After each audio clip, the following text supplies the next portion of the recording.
Yeah. Make sure that you do votes of the persons so that we can become more next person. Oh, I think that's a combination of things, you know. That's partly about people getting to know who I am, because I've only been in electoral politics since 2017, which is relatively new. So not everybody knows me that well.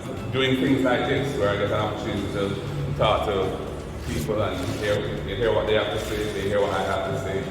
I think the party needs to develop a message of hope for the people of Jamaica, a message that shows that we're going to tackle the real issues that are undermining our country, issues of our propensity for violent crime, and how that is out of control, and the government doesn't seem to have a strategy for dealing with that.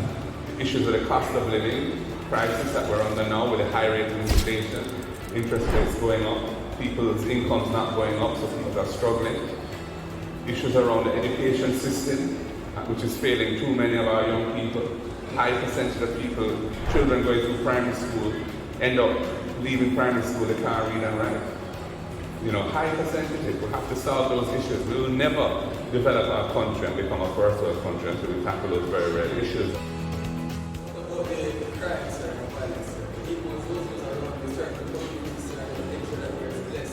Yeah. I agree. And in fact, I've said it to the government that the way that they're using ZOZOs is too limited. When we passed the ZOZO legislation, it defined a zone of special operation that can be of any dimension. It just can't be for the entire Jamaica.